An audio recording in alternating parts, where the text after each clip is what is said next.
Je vais parler maintenant pour pouvoir lancer pile à l'heure, parce que comme le film dure 2h06 et qu'on veut profiter du débat, on ne veut pas prendre de retard. Pour vous rappeler, d'abord pour vous remercier d'être là ce soir, ça nous fait très plaisir. J'avoue que j'ai mitraillé d'en haut, hein, c'est très anonyme, mais quand j'entends le discours lénifiant sur les salles sont vides, tout ça, et que je vois le nombre que vous êtes ce soir au Méliès, je me dis, il y a un problème, il faut faire remonter qu'il y a des salles pleines. Voilà. Ouais. J'espère qu'on va remplir au moins 3 des 6 salles ce soir, ce qui serait quand même assez classe. Pour l'instant, il y en a 2, et à mon avis, la 3e va pas tarder. Voilà, ce qui est aussi une alerte, parce que vous avez vu sur les avant-premières, il y a beaucoup de monde, qu'on en refuse beaucoup, là, ça fait 2h30 qu'on est complet. Donc tous les gens qui arrivent maintenant vont se casser les dents et vont aller voir le James Bond, ce qui va permettre de remplir la 3e salle. Donc on est pas mécontents, hein, pareil. Mais ça va se reproduire dans le prochain programme qui sort vendredi. Alors je vous alerte sur 2 événements qui vont être archi blindés, qui vont partir en 3 heures. Le premier, c'est notre film de couverture, parce qu'on a eu un gros coup de cœur, et par ailleurs on adore la réalisatrice, qui est en partie montreuilloise. C'est le film d'Alice Diop qui rafle tout. Il a gagné le prix à Séville, il est nommé pour les Oscars, il a gagné le prix à Venise, etc., etc. Et donc Alice vient le présenter le jour de sa sortie en partenariat avec France Culture. Donc en plus, il y a quelques invités France Culture. Donc très très très vite, là, ça va se remplir, parce que le film est incroyable. Avec par ailleurs Aurélia Petit de Montreuil qui joue un rôle au départ très discret et finalement absolument bouleversant et formidable, et qui sera là aussi, ainsi que l'interprète principal du film. Bref, ça va être super, mais vous ne serez pas tous inclus parce qu'il va y avoir des refusés. Donc n'oubliez pas de réserver vos places, ça se réserve 10 jours avant. Et quand on est adhérent à Rancard en Méliès, on est prioritaire parce qu'on peut avoir un sauf-conduit pour bloquer les places. Ça permet par ailleurs de les payer pas cher, c'est comme ça. Voilà. Et deuxième événement, certains le savent, parce qu'on l'a annoncé, et maintenant c'est dans le programme de périphérie. Alice va revenir, parce que je l'ai invitée en invité supplémentaire, parce que quand même c'est la classe d'avoir une cinéaste de cette trempe à Montreuil. Et elle va du coup participer à un dialogue avec une autre personne que c'est un peu classe de recevoir, qui est la nouvelle prix Nobel de littérature, Annie Ernaux. Ouais. Voilà, à ce jour. Je ne sais pas si je serais contredit par le distributeur s'il a réussi à la convaincre, mais je crois que c'est le seul débat en France qu'elle ait accepté pour la sortie de son film. Et elle vient une semaine avant de recevoir son prix Nobel à Stockholm. Donc on est hyper fiers qu'elle vienne chez nous. Voilà, et je termine par un 3e événement, parce que j'y tiens beaucoup, parce que pour moi ça fait vraiment partie, avec ce film, des films les plus importants de la période et probablement de l'année. Vendredi, on reçoit un autre grand cinéaste contemporain, je dis ça en pensant très sérieusement que Valérie en est une, qui est Bertrand Bonello, pour son film le plus singulier. Ouais, bah oui, on peut le dire, mais ça fait vachement bien. Et donc le film Coma est la chose la plus libre, audacieuse, étrange qu'ait suscité le confinement, parce que c'est quand même un film qui part aussi de ça et de qu'est-ce qu'on transmet aux nouvelles générations. Et c'est absolument passionnant. Bertrand est un tout petit peu fort dans la façon de parler de ses films. Donc ça va être, j'imagine, un grand moment. J'adorerais qu'on refuse du monde. Voilà. Dernière chose, on a annoncé Valéria. En fait, ils viennent à 8. Voilà, donc, il y aura aussi la productrice, Alexandra Enochberg, et 6 des actrices du film qu'on nous rejoint tout à l'heure, puisque c'est la dernière avant-première, avant la sortie demain. Bonne projection et à tout à l'heure.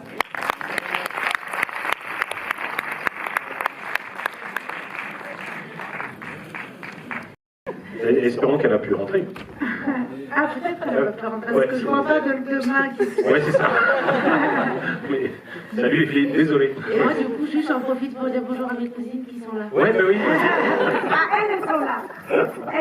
Elles ont pu rentrer. Ah, mais il y a plein de cousines, au moins 4. C'est joyeux. Je pose une première question juste en associant 2-3 scènes, et ça m'a frappé en revoyant les 2 tiers du film. Je vais partir du rapprochement de 2 séquences que j'aime beaucoup, qui sont les 2 séquences où on a l'air de parler sérieusement du sujet, c'est-à-dire le mythe des amandiers et le mythe Chéreau. Un des candidats qui se présente prononce pour la première fois le nom de Patrice Chéreau dans le film, et là tout à coup il est un peu sérieux dans le texte, pour dire à quel point il serait honoré de travailler avec Chéreau. Alors d'abord c'est court-circuité, parce que quand même c'est d'abord avec Pierre Romance qui va travailler plus qu'avec Chéreau, ensuite il a du ketchup sur la gueule, et très très vite on le coupe pour passer à autre chose. Et en fait, cette scène évoque plus tard un moment où on évoque le mythe des amandiers par Suzanne Lindon, qui elle dit mais tu te rends pas compte, c'est extraordinaire, tous les grands cinéastes viennent là, tous les cinéastes, pardon, c'est pas lapsus, je m'imaginais dans le rôle des Amandiers, c'est idiot. Tous les grands écrivains viennent là, les grands metteurs en scène, Coltès était là, tout ça, et là aussi on court-circuite, voilà, comme s'il fallait inscrire dans ces moments-là ce qu'est les Amandiers pour les autres, c'est-à-dire la légende, quoi, double, le lieu et l'homme, Chéreau, pour pouvoir aussitôt partir ailleurs, quoi, c'est-à-dire du côté soit de la dérision du ketchup, soit de la serveuse qui rêverait mais qui en fait n'est pas là, tout ça. Puis après je rebondirai sur cette question-là de la serveuse. Voilà, est-ce que tu peux dire quelle place avait ça, c'est-à-dire le regard extérieur, le mythe, la légende sur le lieu et l'homme, Chéreau? Oui, il y a aussi le moment où Baptiste voit quelqu'un qui change une ampoule et que vous êtes qui Patrice.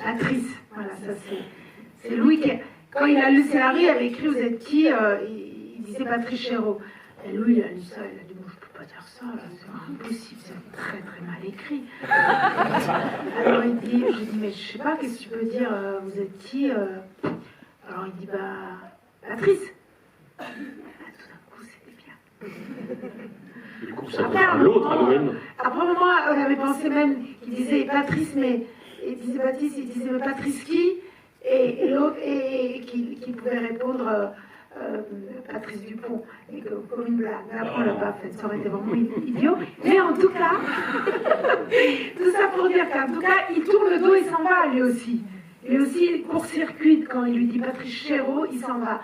Donc c'est vrai que c'est une façon en général que j'ai. En tout cas, j'aime bien circuiter et enlever le sérieux des choses. J'aime bien dire les choses, mais j'aime bien aussi enlever le sérieux. Pas rester dans le sérieux. Et en tout cas, nous, pour répondre vraiment à votre question de façon un peu plus précise, nous, on était dans ce centre de l'Europe, mais nous, on était juste à Nanterre, on prenait le métro, on faisait notre travail. Donc, on était cantonnés au centre de l'Europe, disons, culturellement. On le sent pas. On se sent juste en train de faire une école au jour le jour. Et voilà, et on n'est pas tout le temps heureux. D'ailleurs, c'est ce que raconte aussi la scène avec Suzanne Lindon, qui lui dit ça doit être génial, et en fait, vu tout ce qu'on vient de voir nous, on se dit que sa non-réponse est assez explicite sur les difficultés qu'elle traverse. Ouais. Je pose une deuxième question bizarre, sur la question de la frontière, mais pas forcément là où on la voit. Parce que j'ai l'impression que le film travaille sur cette question de la frontière de deux façons différentes. D'abord, il y a une question de frontière qui est y entrer ou pas. Et donc il y a la question de franchir le seuil, quoi. C'est-à-dire être admis, être dans les 40, puis être dans les 12, voilà. Qui en est, qui n'en est pas, et elle va se poser souvent cette question quand même, parce que il y a des espèces d'élimination, et puis il y a non seulement, une fois qu'on est dedans, on n'est pas sûr de jouer avec Chéreau, on peut être tout à coup mis sur la touche et comprendre à retardement pourquoi on a été inscrit à la main sur la liste initiale. Cette question qui d'ailleurs traverse aussi le personnage de Suzanne Lindon, parce qu'elle n'en est pas, mais elle essaie de passer par la fenêtre après avoir été éjectée par la porte, elle fait quelque chose de cet ordre-là. Voilà, et donc là la frontière est très fixe, établie, imposée, et du coup commence comme une scène qui moi me fait penser au film de Claire Simon sur le concours de la Fémis. Il y a un truc comme ça, dans le face-à-face entre les candidats et les jurys. Et puis il y a une autre frontière qui elle est entièrement dissoute très vite, le film raconte ça dès le début, c'est la frontière entre le théâtre et la vie. Qui là fait penser à un autre film, j'étais furieux qu'il soit cité dans le dossier presse, parce que vraiment on y pense tellement fort qu'on n'a pas envie que quelqu'un nous souffle la réponse, qui s'appelle Le Carrosse d'or de Jean Renoir.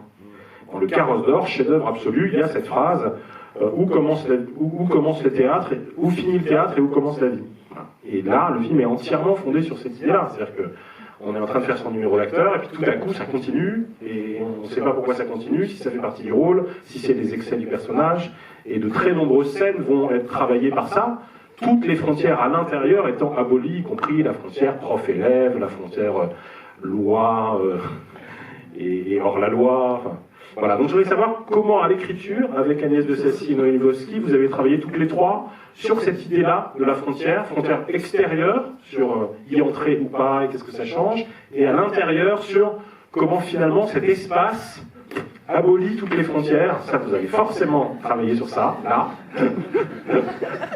Ah ouais. Ah bah ouais, c'est ça le Méliès aussi. J'ai l'impression d'être en CP, la grecque. Alors, avec Noémie on a travaillé longuement sur la notion de frontière. Non, c'est vrai que... C'est pour laisser le temps de réfléchir. Le public est très très connu. Non, mais c'est vrai que... Non, la chose vraie, c'est que j'aime pas les frontières, ça c'est vrai. Et que j'aime bien les effacer dans mon travail, et que pendant l'école de Nanterre, on nous a donné goût à ça. C'est-à-dire, on nous a donné goût à ne pas faire notre petite scène, et puis hop, on sortait et on restait dans la vie bien. Non, on se laissait un peu abîmer par la scène, et la vie amenait quelque chose, ça circulait, et ça mettait un peu en danger. On se mettait un peu en danger en circulant, parce que ça veut dire que si Sofia Gorovna est désespérée, et que moi, je n'arrête pas de jouer comme ça totalement, alors je sors, et ce que j'ai ouvert en moi sur scène, il reste un peu ouvert. Et pareil, si je vis quelque chose dans ma vie qui est compliqué, au lieu de me mettre à dire mon texte, j'amène mon envie de fuir dans la vie, je l'amène sur scène, et donc je suis un peu, disons, je contrôle plus bien tout. Et ça, ils nous ont appris un peu à ça, à se mettre en danger, à nous mettre en danger, et avoir le goût. Ils n'ont pas appris à nous mettre en danger, mais à aimer nous mettre en danger. Et donc, c'était un goût qui était bon. Et aussi les frontières, moi, je pense que c'est une des raisons pour lesquelles je fais du cinéma, d'essayer d'abolir les frontières entre les gens qui sont plus là et nous, d'essayer de faire en sorte qu'ils prennent à nouveau la parole. C'est même pas les faire parler, c'est pas des fantômes, c'est vraiment comme s'ils devaient prendre la parole.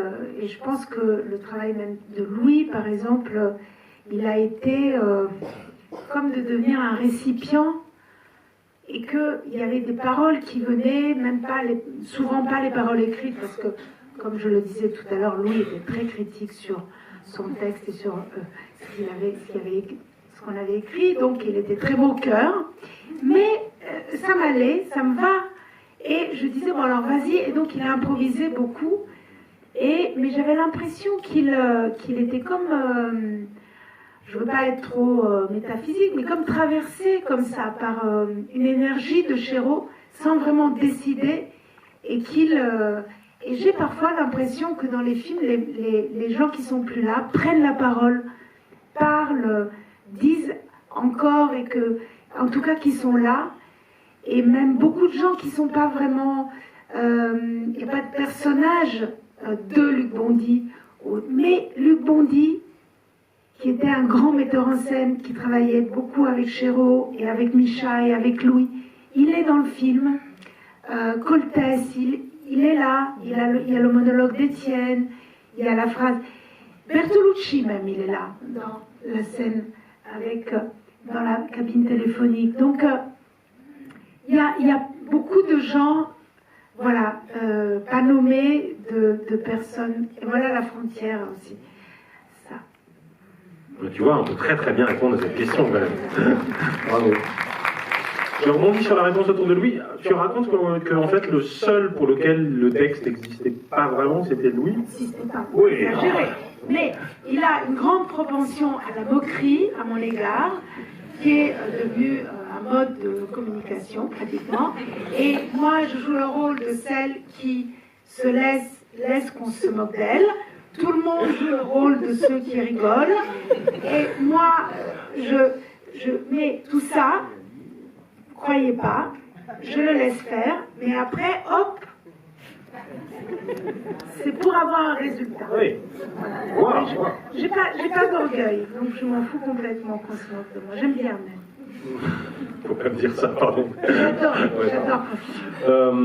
Du coup, pour les autres acteurs, y compris peut-être parce qu'ils avaient en général moins d'expérience que Louis, qui est quand même très aguerri, le texte était en revanche beaucoup plus rigide, je crois, et donc je veux bien qu'on les entende sur cette question-là, du respect du texte, et par ailleurs, qu'on fasse circuler la parole autour de la place de leur personnage dans l'échiquier général du film choral qu'on vient de voir.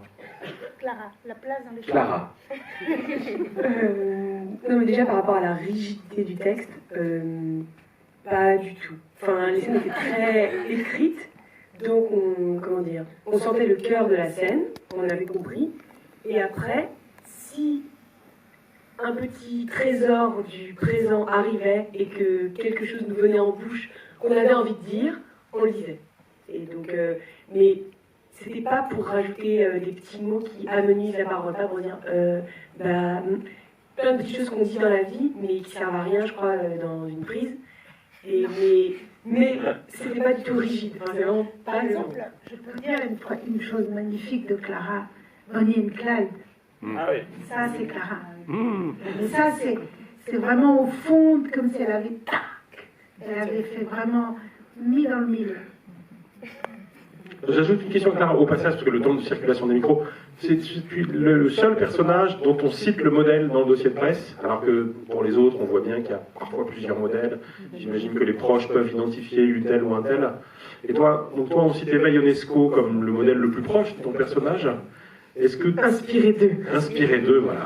Est-ce que du coup ça implique un travail particulier? Est-ce que tu l'as rencontré? Est-ce que tu as vu des pièces, des captations ou des films avec elle pour pouvoir travailler sur ce personnage? Ou au contraire, tu es parti de l'idée que c'était très librement inspiré et que du coup tu pouvais faire ce que tu ressentais à l'écriture? Valériane me disait, enfin moi, une des phrases qui m'a le plus marqué dans ce film, c'est que Valériane me disait tout le temps, c'est un documentaire sur vous. C'est un documentaire sur Oscar, sur Eva, sur nous en tant... Elle avait pris des gens, Valériane.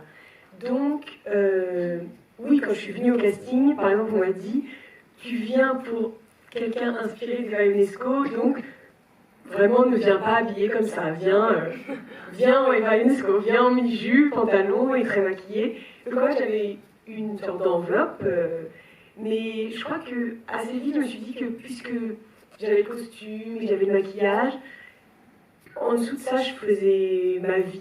Et surtout, je crois que ça m'aurait trop impressionné de me dire qu'il fallait que je m'approche d'Eva Ionesco parce que à un endroit, je pense qu'on est aussi très très différentes. Et il y a des choses en commun, mais je voulais rester inconsciente de ces points communs et le scénario, des signes de personnage et le costume des signes de personnage, le maquillage. Donc en dessous, ça m'était égal. Mais j'ai lu des choses d'elle, etc. Mais pour mieux les oublier. Je crois que c'est toujours important, on se renseigne et après on fait. Je m'en fous, je connais pas, je sais rien, et là tu fais ce que tu veux. C'est un pont entre les deux en fait. C'est vraiment un pont entre les deux. Et comme tu disais, c'est une inspiration. C'est juste une inspiration et après ça infuse sur nous et c'est un petit mix des deux quoi. Mais les autres, vous aviez tous un référent ou qui du coup sont plus aujourd'hui, il est plus nécessaire de préciser, ou c'est quoi le rapport aux modèles qui ont pu permettre de construire vos personnages? Oui, je crois qu'on avait tous un référent, plus ou moins clair.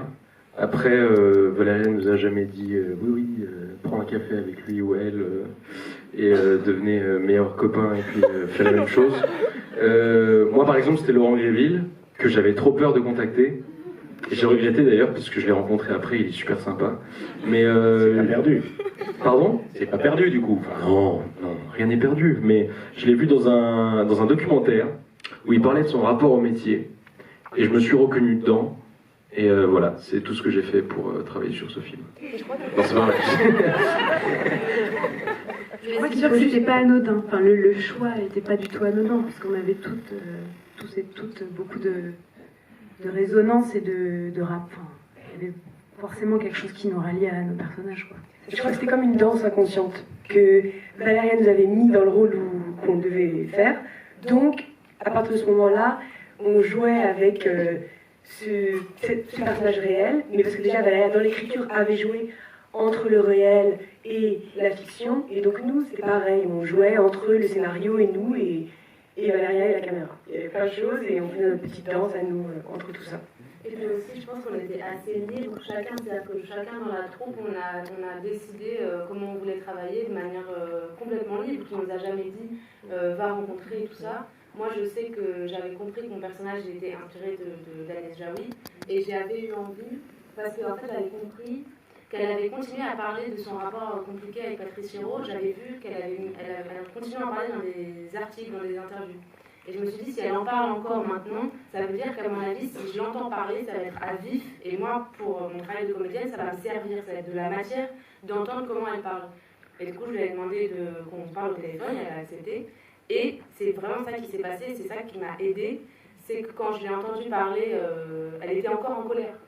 Enfin, non, mais c'est vrai, elle était encore en colère comme si c'était hier. Enfin, vraiment. Et c'est sûr que c'est une matière pour un personnage, pour créer un personnage qui est magnifique. Parce que du coup, après, quand j'ai commencé à travailler, je me suis dit, bon, bah, je vais me servir de ce que j'ai entendu dans sa voix.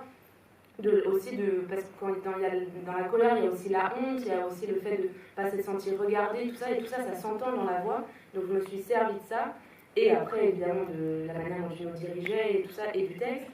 Mais c'était comme une petite voix qui restait là, et qui était comme un chemin, un guide pour ce que j'avais envie de défendre, en tout cas dans ce personnage. Donc c'est sûr que quand même, je pense que pour chacun de nous, qu'on les ait rencontrés ou pas, c'est quand même forcément des présences. Comme tu dis, justement, Bertolucci, il est là. Ben, pour moi, déjà, oui, elle est là. Elle est avec moi dans le film. Sarah et Nosvel. Bah non, mais je suis assez d'accord avec tout le monde. Après, oui, voilà, le vrai truc, je pense qu'on a tous fait différemment parce que Valéria nous a pas donné de méthode. Et c'était chacun trouve sa méthode dans son travail. Moi, par exemple, je suis inspirée d'un personnage inspiré d'une femme qui s'appelle Laura Benson, qui fait beaucoup de théâtre, dans lequel je ne me suis pas du tout reconnue, ni même physiquement. Donc ça a été très compliqué pour moi d'appréhender ce personnage qui existait. Là où chacun avait plus ou moins des ressemblances, donc il y avait aussi ce côté-là qui était difficile. Donc comment trouver sa légitimité dans ce personnage-là. Donc chacun a travaillé à sa manière. Moi je sais que ma manière, ça a été de me dissocier complètement de ce personnage et d'imaginer quelque chose, de me projeter quelque chose de ce personnage qui existait. Et puis aussi ce qu'on a fait on a fait pas mal de répétitions, 1 mois et demi de répétitions. Et pendant ce mois de répétition, on allait au cinéma et voilà, on a été beaucoup inspiré aussi par plusieurs films sur l'ambiance aussi des années 80 et tout. Et puis nous-mêmes, on a décidé qu'il y a un documentaire qui s'appelle Il était une fois 19 acteurs sur le tournage d'Hôtel de France qu'ils ont tourné eux à l'époque, dans lequel on voit vraiment nos personnages, dans lequel on voit vraiment nos personnages parler et justement être ensemble et travailler les affinités les uns avec les autres, ceux qui se marrent avec l'un, ceux qui se marrent avec l'autre. Et donc ça, c'était pas Valéria qui nous a dit regardez-le, on nous en a parlé, mais c'est nous-mêmes, on s'est tous donné rendez-vous, on s'est pris genre des bonbons et on a regardé le film ensemble. Et on disait ah toi, lui c'est toi, ah ouais lui c'est toi, machin. Et après on prenait ce qu'il y avait à apprendre, mais il n'y avait pas de méthode, c'était nous. Et voilà, chacun voulait travailler à sa manière là-dessus. Mais voilà, c'était ça qui est intéressant. Chacun fait à sa manière. Jean-Guy Sune, pour faire la transition, c'est facile de travailler avec sa mère comme productrice? Ouais. C'est vrai? Ça fait ni chaud ni froid, c'est du travail quoi. Ni chaud, non, ni mais froid. c'est du travail, je veux dire, c'est une productrice, moi je suis comédienne, c'est pas mon métier, voilà, on se croise, on se dit bonjour, ma soeur. La parole à Alexandra Nosvel. Moi, je veux bien que tu nous racontes comment vous l'avez produit avec Patrick Sobolman, ce film. Est-ce que c'était difficile à produire? Quelles étaient les particularités de la production? Non, ça n'a pas été très difficile à produire. On avait déjà travaillé avec Valéria, ce duo de producteurs, Patrick et moi, au moment des Estivants. Et même un peu avant les Estivants, sur un documentaire qu'on avait fait pour Arte, Les Trois Sœurs. Non, pas un documentaire, excuse-moi, pas un documentaire, une fiction qu'on avait fait pour... Pardon, une fiction qu'on avait fait pour... Les Trois Sœurs. Un documentaire de Chicago. Et voilà, et quand Valéria nous a parlé de son désir de faire un film sur l'école des Amandiers, mais immédiatement, enfin comme quelque chose s'est allumé en nous de manière immédiate et le désir de produire et surtout le désir de voir ce film naître, arriver était voilà, très très puissant chez nous. Et après en termes de production, finalement on avait un scénario tellement bien, tellement fort, et c'est quand même, quand on est producteur, je pense que c'est ce qui est le plus important.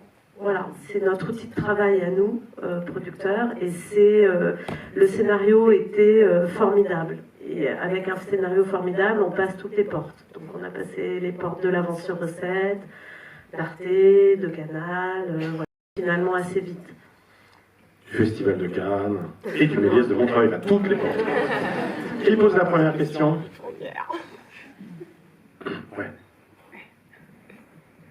Bonsoir messieurs, dames. Alors, apparemment, dans un moment donné, dans le film, il y a des infos.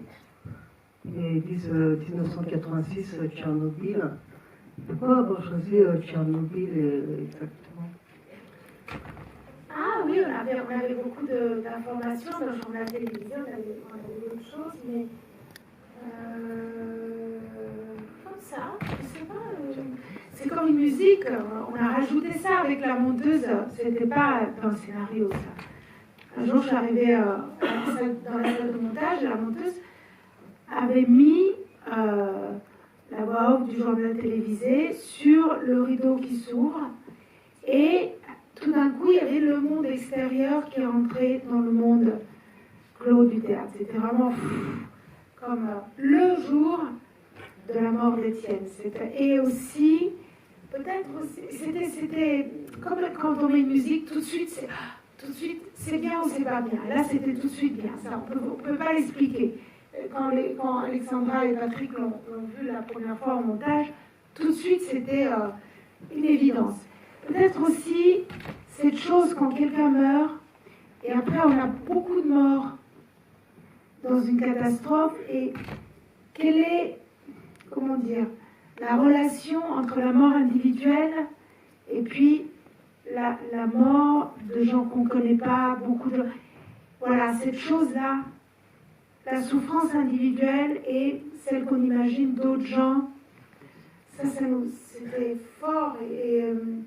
Et puis moi, je me souviens, à Tchernobyl, c'était vraiment pendant l'école. Donc, ça me faisait comme la Madeleine de Proust aussi. Par exemple. Bon, ça me faisait ressurgir tous ces mois, ce printemps-là, et aussi les otages, la liste des otages. C'est voilà, c'est même pas ces années-là, c'est ce printemps-là, ce mois de mai-là, voilà, et cette précision. Une autre question ou remarque? Ouais, ça arrive.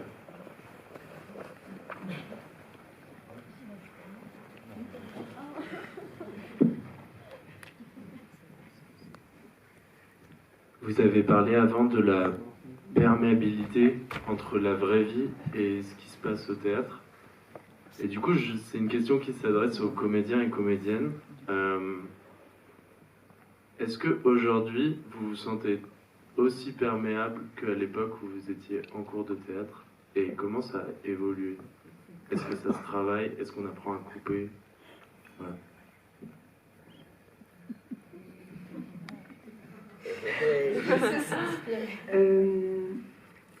C'est une question très difficile. Je vois pas de différence, je crois, entre quand Valéria est à l'école et aujourd'hui, ce que... Enfin, non, c'est pas vrai, mais... Forcément, la vie... On peut pas jouer avec autre chose. Pour moi, on peut pas jouer avec autre chose que soi. Alors... je sais pas, peut-être que une différence que je vois moi, c'est que par exemple, si dans ce film, la vie et la mort, c'est vraiment, on est à 1 millimètre tout le temps entre la vie et la mort. Et moi, je m'étais dit après ce tournage que par exemple, aujourd'hui, la question du risque pour un acteur, elle est ultra importante, je crois. Enfin, c'est réel, c'est que je ne crois pas qu'il se passe quelque chose sur un plateau de théâtre ou devant une caméra si on est dans nos charentaises tranquilles. Enfin, je crois. Mais moi, par exemple, je ne me verrais pas me mettre en danger dans ma vie pour qu'on pense que c'est me mettre en danger sur un plateau de théâtre. Mais sinon, enfin, parce que le danger peut être ailleurs, mais je crois quand même que globalement, la perméabilité, on ne peut pas y échapper. Enfin, pour moi, on ne peut pas y échapper. Moi,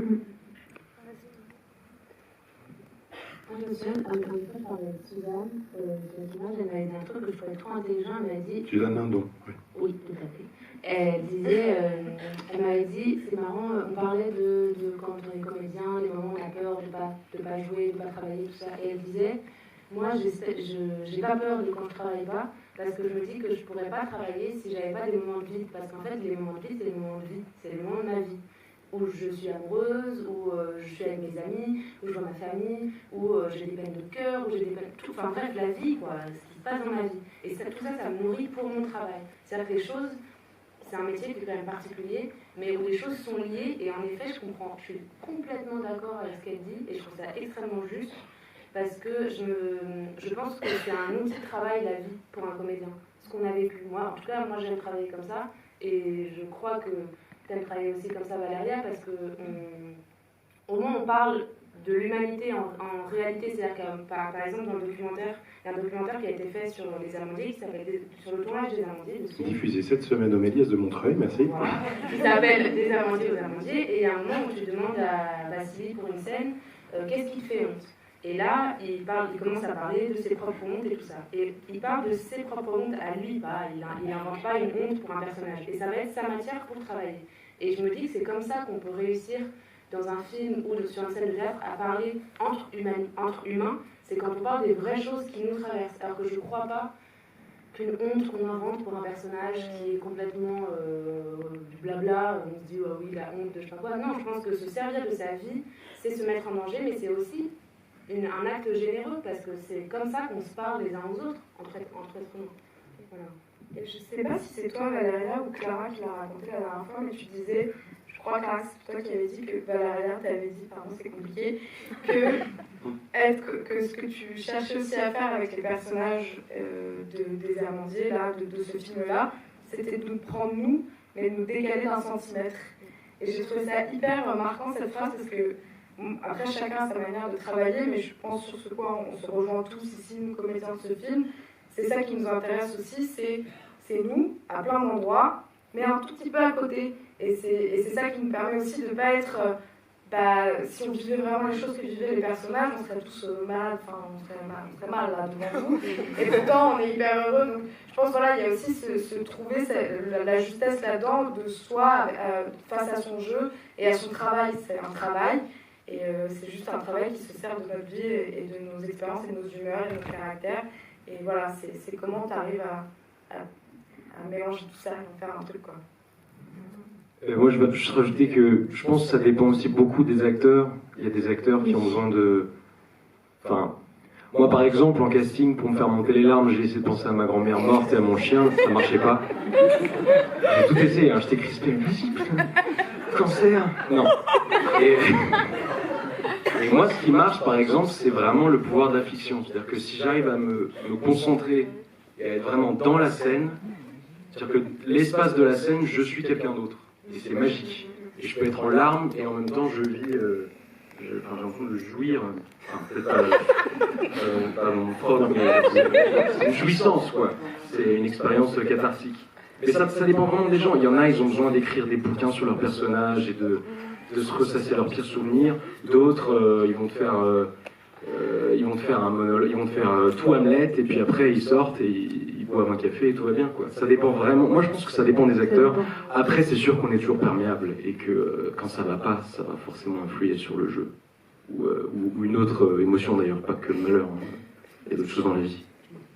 Je voudrais juste rajouter par rapport à ce que dit Oscar que c'est pas contradictoire, j'ai l'impression, qu'à un endroit. Quand Sarah parle de ce truc d'être décalé d'un centimètre, c'est que, comment dire, on peut aussi mettre quelque chose de sa vie, mais avec des mots différents. Genre par exemple, la scène dont Léna parle de la honte de Vassili, après peut-être que Vassili n'allait pas dire sa propre honte, parce que là c'est aussi compliqué, on peut être vraiment brûlé s'il n'y a aucun médium avec la fiction, mais on peut l'avoir éprouvé et comprendre qu'on peut le décaler et mettre ce sentiment vrai avec de la fiction. Je mets les mots comme rempart. Voilà, c'est ça, c'est ma phrase du film, et c'est une phrase qui me parlait beaucoup. Oui, moi je voulais continuer un peu sur le même sujet, parce que ça m'a fait penser.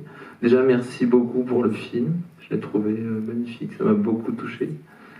Et il y a quelque chose que je trouve vraiment passionnant dans le film, c'est le regard qu'il y a sur toute cette violence des écoles de théâtre. C'est très violent, ce rapport très violent des des comédiens entre eux, du metteur en scène qui crie sur les gens, de toute cette histoire et d'amener la vie sur scène, mais de se faire mal en jouant, de se détruire, et ça rentre en résonance avec des trucs que j'ai entendus justement moi de comédiens, de comédiennes de ma génération, de gens dans des écoles qui glorifiaient presque le fait de se détruire, et comme si pour être bon il fallait se détruire sur scène, se faire du mal, et toute cette question aussi des limites, notamment des limites avec la drogue, des limites sexuelles par rapport au consentement, etc. Enfin, je trouve que les films, sans jamais juger, offrent vraiment quelque chose de passionnant quoi, là-dessus. Oui, moi, ça, je sais pas, c'est rentré en résonance beaucoup avec des choses que j'ai vues, et voilà, je voulais avoir un peu. Je suis surtout aussi l'avis des comédiens, des comédiennes, et puis le vôtre aussi là-dessus. Non, mais voilà, globalement. Oui, moi je pense que la vie est violente. La vie est violente. Alors le théâtre rend compte de la vie, donc le théâtre, il passe des choses violentes. Après, je pense qu'il y a des limites absolument à ne pas franchir. D'ailleurs, il y avait une scène qui a été coupée où un acteur, Noam, il avait à New York, à un moment, devait travailler sur une douleur enfantine, et il jetait une chaise, il cassait des chaises, il devenait fou. Et la Susan l'arrêtait, et très violemment, avec beaucoup d'autorité, et lui disait stop. Bon, je ne vais pas vous parler anglais parce que c'est pas non plus un débat comique, mais disait, je vous traduis, il disait il y a des limites dans tous les théâtres du monde. Il y a des limites. Il ne faut jamais mettre en péril l'autre partenaire, jamais casser du matériel, et jamais mettre en péril son propre instrument. Parce qu'on est nous-mêmes, un acteur, c'est un instrument. On est notre piano. Alors, un piano, quand on joue du piano, pour que ça soit beau, on l'ouvre. On le met bien ouvert avec la barre, et même quand on sort de la pièce, on ne va pas à chaque fois le refermer. On le laisse ouvert. Ma mère est pianiste, elle laisse le piano ouvert, même quand elle va faire un tour. Donc nous, c'est pareil, on a un instrument, on l'ouvre pour jouer, et dans la vie, on reste ouvert. C'est pour ça que parfois, on reproche aux acteurs, aux actrices d'être trop extravagants, de pleurer trop facilement, d'avoir une violence qui sort trop facilement, d'avoir les émotions humaines qui sont comme ça ouvertes dehors. Et c'est parce qu'on ne peut pas fermer à chaque fois le piano. Donc voilà. Mais ceci dit, il ne faut pas abîmer le piano. Donc, peut-être faire une psychanalyse pour Non, c'est vrai, moi je conseille aux acteurs, aux actrices de travailler, faire un travail sur soi pour pouvoir justement protéger son piano, psychologiquement, physiquement bien sûr. Et la seule vraie critique que je fais à cette école, qui était une école extraordinaire, qui était une école incroyable, avec tellement d'innovation, qu'on est allé aux États-Unis, on a joué devant un public, on a fait des films, c'était extra. Mais, et Chéreau, oui, Chéreau, il essayait d'embrasser les garçons, mais jamais il faisait de chantage. Alors, c'est pas super de faire ça. Mais c'est ma vraie grande critique, c'est la drogue. La drogue, moi je pense que des metteurs en scène qui sont des gens qu'on adore, qu'on adule, qui vont se droguer et qui vont donc nous donner cet exemple-là à nous qui avons 20 ans, c'est vraiment gravissime. Et je me suis permise, j'ai pas beaucoup de courage dans la vie, mais ça, je l'ai pris ce courage-là de pas éviter cette chose-là, que je dénonce cette chose qui est vraiment un manque de responsabilité. Et je pense que quand on a une école, et c'est des enfants, 20 ans, 22 ans, c'est des jeunes personnes, on a une responsabilité. Comme moi, je me suis sentie, et je me sens une responsabilité envers eux. C'est bien beau de prendre la jeunesse, d'utiliser la jeunesse. Chéreau, il prenait notre jeunesse. Ça lui faisait plaisir, notre jeunesse. Ça le revigorait. Mais après, il faut, je trouve, avoir le sens de la responsabilité. Et là, la drogue, c'est, pour moi, c'était vraiment la limite qu'il ne fallait pas franchir.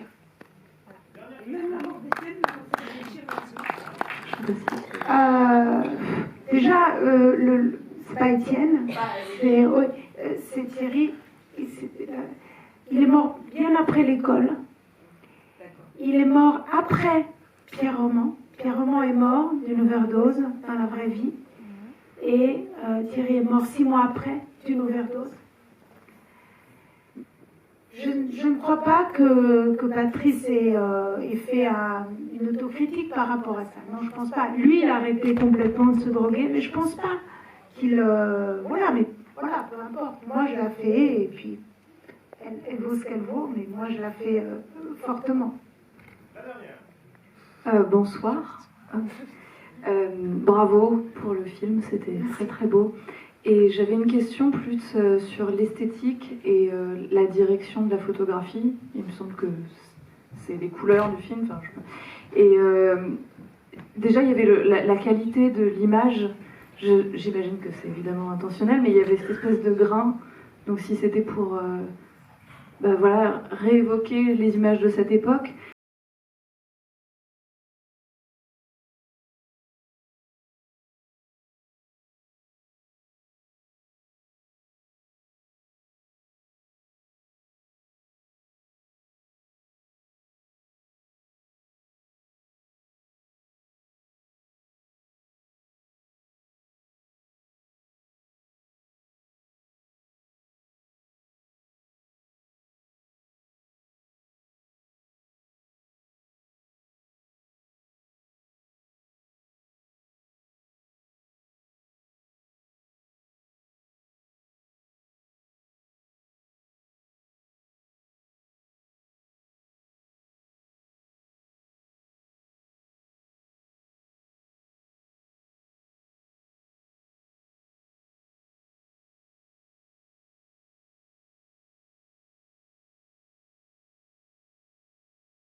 envie de ces couleurs, on a envie aussi de la gaieté de ces années-là. À un moment, on a même pensé, on va faire le film en noir et blanc.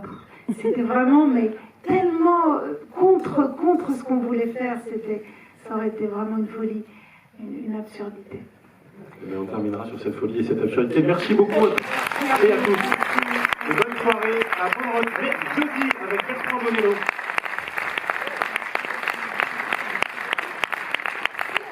Et on est d'accord avec Julien, cette troupe est vraiment formidable.